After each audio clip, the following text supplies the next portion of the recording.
এরকম একটি perfect pudding বানানো কার না স্বপ্ন বলেন তো?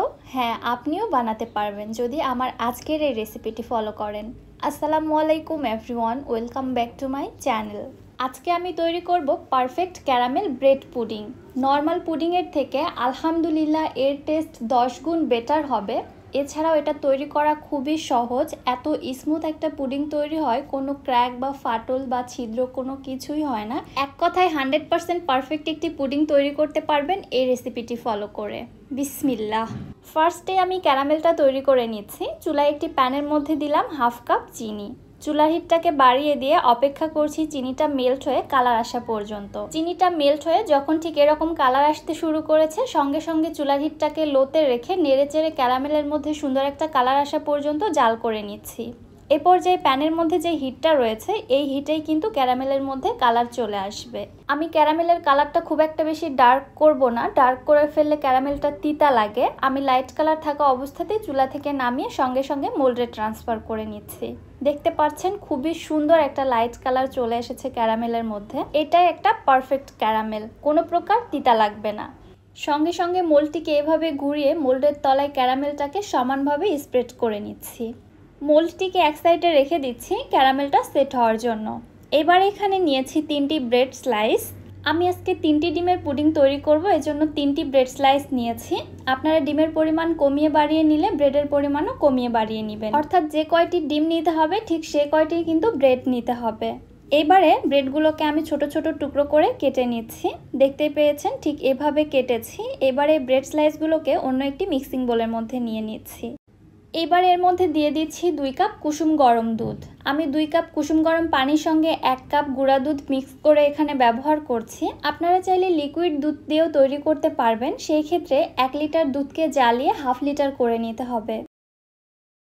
এবারে ব্রেডগুলোকে দুধের মধ্যে ভিজিয়ে রেখে দিচ্ছি 5 মিনিটের জন্য। এতে করে ব্রেডগুলো অনেক বেশি সফট হয়ে আসবে, পরবর্তীতে ব্লেন্ড করতে সুবিধা হবে। এক সাইডে রেখে দিলাম। এবার একটি মিক্সিং বলে নিচ্ছি রুম টেম্পারেচারে থাকা 3টি ডিম। ডিম যদি ফ্রিজে থাকে অবশ্যই পুডিং তৈরির 1 ঘন্টা আগে ডিমগুলোকে ফ্রিজ থেকে নামিয়ে রাখবেন। ফ্রিজের ডিম দিয়ে পুডিং কখনোই ভালো হয় না। 1/3 কাপ দিচ্ছি চিনি। আমার কাছে এই মিষ্টিটা একদম পারফেক্ট লেগেছে, তবে আপনারা আপনাদের টেস্ট অনুযায়ী কমিয়ে বাড়িয়ে দিতে পারেন। ফ্লেভারের জন্য দিচ্ছি 1 চা চামচ ভ্যানিলা এসেন্স। এবারে সব কিছু খুব ভালোভাবে হুইস্ক করে নিচ্ছি। চিনিটা ভালোভাবে মেল্ট হওয়া পর্যন্ত ধীরে ধীরে ফেটিয়ে নিতে হবে। জোরে সোরে ফেটিয়ে নিয়ে ডিমের মধ্যে ফোম বা বাবলস ক্রিয়েট করা যাবে না, এতে করে পরবর্তীতে কিন্তু পুডিংয়ের মধ্যে ছিদ্র তৈরি হয়। খুব ভালোভাবে সব কিছু মিশিয়ে নিয়েছি। চিনিটা অলরেডি খুব ভালোভাবে মেল্ট হয়ে গিয়েছে। এবার এটাকে এক সাইডে রেখে দিচ্ছি। এদিকে ব্রেডগুলো দুধের মধ্যে ভিজে অলরেডি একদম সফট হয়ে গিয়েছে। এবারে এগুলোকে আমি একটি ব্লেন্ডারে জারে নিয়ে নিচ্ছি। এবার এগুলোকে আমি একদম স্মুথ করে ব্লেন্ড করে নিচ্ছি। ব্লেন্ড করার পরে মিশ্রণটা আমি সরাসরি ডিমের মিশ্রণের মধ্যে দিয়ে দিচ্ছি। এবার একটি হুইস্ক দিয়ে দুধ পাউরুটির মিশ্রণটাকে ডিমের মিশ্রণের সঙ্গে খুব ভালোভাবে মিশিয়ে নিচ্ছি। এবারে চলে যাচ্ছি পুডিংটা সেট করার জন্য। যে মোল্ডের মধ্যে ক্যারামেলটা সেট করতে রেখেছিলাম, ক্যারামেল অলরেডি খুব ভালোভাবে সেট হয়ে গেছে। দেখতে পাচ্ছেন আমার হাতের আঙুলের সঙ্গে কিন্তু একটুও লেগে আসছে না। এবার একটি ছাঁকনি দিয়ে ছেঁকে পুডিংয়ের মিশ্রণটাকে মোল্ডের মধ্যে দিয়ে দিচ্ছি। অবশ্যই মিশ্রণটা ছেঁকে দিতে হবে, এছাড়া পুডিংটা কিন্তু স্মুথ হবে না। এবারে মোল্ডের ঢাকনা দিয়ে আমি মোল্ডটিকে ঢেকে দিচ্ছি। আপনাদের মোল্ডে যদি ঢাকনা না থেকে থাকে তাহলে একটি সিলভার ফয়েল পেপার দিয়ে মুখটাকে খুব ভালোভাবে বন্ধ করে দিবেন। চলে যাচ্ছি চুলাতে পুডিংটা স্টিম করার জন্য। চুলায় একটি প্যানের মধ্যে 2 কাপ পরিমাণে পানি দিয়েছি, সেই সাথে এখানে এর মধ্যে একটি স্ট্যান্ডও বসিয়ে দিয়েছি। স্ট্যান্ডের উপর এবারে আমি পুডিংয়ের মোল্ডটা বসিয়ে দিলাম। পানিটা এমনভাবে দিতে হবে পুডিংয়ের মোল্ডের 3 ভাগের 1 ভাগ যেন পানিতে ডুবে থাকে। এছাড়া পানির পরিমাণ বেশি হয়ে গেলে স্টিম হওয়ার সময় পানিটা মোল্ডের মধ্যে ঢুকে যেতে পারে। এবার একটি ঢাকনা দিয়ে ঢেকে দিলাম। ঢাকনার মধ্যে যে ছিদ্রটা রয়েছে ওইটাও আমি টিস্যু দিয়ে বন্ধ করে দিলাম। পুডিংটাকে এবার স্টিম করে নিচ্ছি 25 থেকে 30 মিনিটের জন্য। পুডিংয়ের সাইজের উপর ডিপেন্ড করে সময়টা কম বেশি লাগতে পারে। প্রায় 30 মিনিট পরে আমি ঢাকনাটি উঠিয়ে এবার পুডিংটাকে চেক করে নিচ্ছি। একটি কাঠির সাহায্যে আমি চেক করে নিচ্ছি। কাঠিটা যদি দেখেন একদম ক্লিন আসছে তাহলে বুঝতে হবে পুডিংটা স্টিম করা হয়ে গিয়েছে। আমার কাঠিটা একদম ক্লিন এসেছে, অর্থাৎ আমার পুডিংটা স্টিম করা হয়ে গিয়েছে।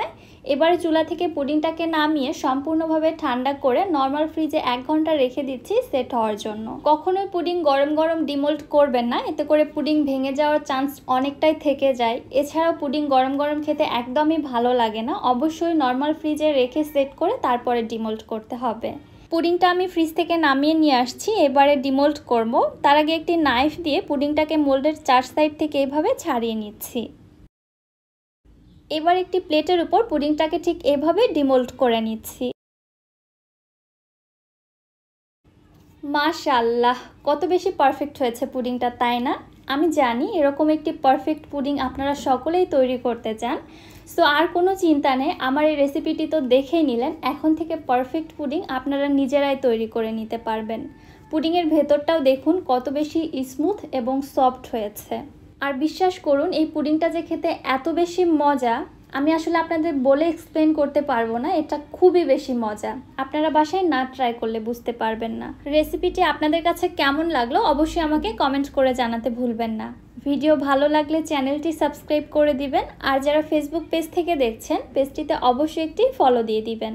সো আজকে আর বেশি কথা বাড়াচ্ছি না, আজকের মতো এখানেই বিদায় নিচ্ছি। সবাই ভালো থাকবেন, সুস্থ থাকবেন। আল্লাহ হাফেজ।